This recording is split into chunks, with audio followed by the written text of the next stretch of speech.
Apps of all kinds are responsible for changing our behavior, and GSNAs are no different.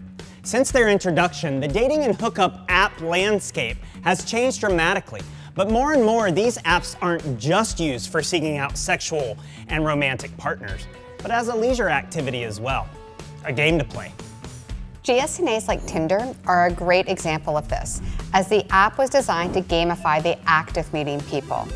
While this gamification is great for user engagement and for company profits, it also applies a layer of dehumanization to each of the interactions happening in the app.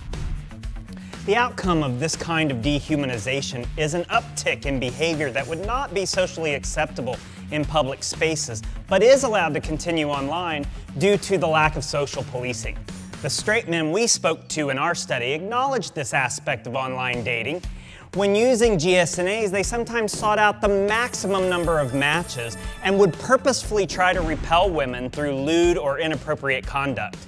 And they would also actively ignore women if it served their purposes.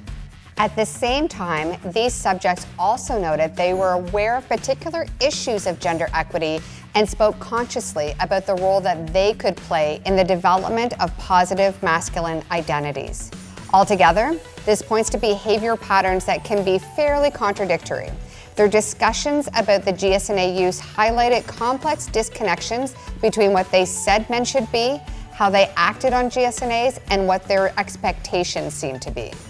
Part of what permits these issues of dehumanization is the structure of the app interface itself, which allows users to maintain a healthy distance from the other person on the other side.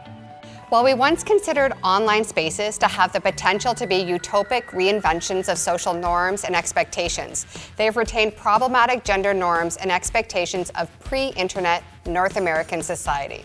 This is because, although the web created new spaces for social interaction, those spaces were designed by people, and people brought their experiences and understandings into them. Together, the findings of this research point to a technologically mediated social disconnect in heterosexual male-female interactions through GSNAs.